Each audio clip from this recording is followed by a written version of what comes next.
5K runners, listen up. These are 5 common mistakes you are making during your 5K training. First is running your tempo runs too fast. So tempo run, or what's called a lactate threshold run, is basically where your lactic acid, which accumulates in the body as you start running faster, and which makes your body cramp up, starts accumulating really fast, and it gets to a point where it starts accumulating really fast, like skyrockets. So it accumulates faster than your body can flush out the lactic acid. When you're running a 5K, you are accumulating more lactic acid than you are flushing out, unless you're doing a 5K slower than like an hour, right? So for 99% of people, you're doing a 5K, you are accumulating more lactic acid faster than you are flushing out. And you want to do this, you want to be better at this so you're not accumulating the lactic acid as fast. So what you want to do is run at the pace where you're accumulating lactic acid just as fast as you're flushing it out, or a little bit slower. So lactate threshold runs. So when you are running these, you want to run it at that pace or a little bit slower. A lot of people run these too fast. So these are going to be 82 to 88% of your maximum heart rate, or a pace you could race at for about 1 hour. So for someone slower, that might be their 10K pace, and for someone elite, that might be their half marathon pace. But you should be running at a pace you keep for about 1 hour at race pace. So what I would do is start out keeping a pace you could race at for 1 hour and 30 minutes, maybe like a half marathon, or a 15K, or 10 miler. Run something like that and run a little bit slower for the first couple reps. If you're doing like 1K repeats, 800 meter repeats, mile repeats, maybe start out the first one a little bit slower and then build up, because it does take about 5 to 10 minutes for your heart rate to actually get up to that 88%. So if you're running at 82% of your max heart rate for the first 2 minutes, by the 10-minute mark, you might be at that 88%. So don't start out the first minute trying to get to 88%. Start out trying to get to like 80, 82% for the first couple minutes, and let it gradually increase as you do the reps or as you go in time. And so with these lactate threshold runs, you're gonna do repeats with 60 to 90 seconds rest, or you're gonna do 20 to 30 minute runs where you do 20 to 30 minutes at once, obviously sandwiched with warm-ups and cool-downs. Next is not increasing mileage. I see a lot of 5K runners, especially in high school, sticking to that 15 to 20 miles a week, thinking that if they just do that over and over and over again, they're gonna get faster.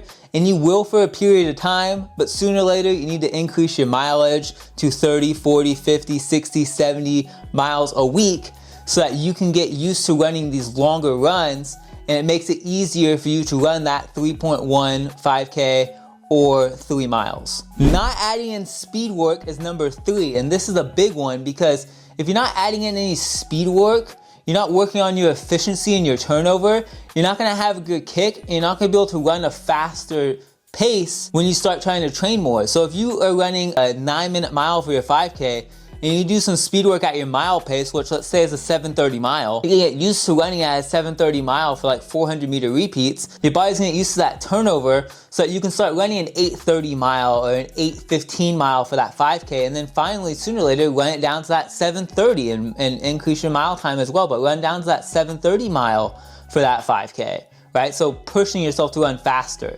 So make sure you're working on speed work. What I would do is do 400 meter and 200 meter repeats at mile pace. That's it. You just do 400s and 200s at mile pace. You could do like 4 400s or 6 400s. You could do 4 400s and 4 200s at mile pace, sandwiched with a warm up and cool down.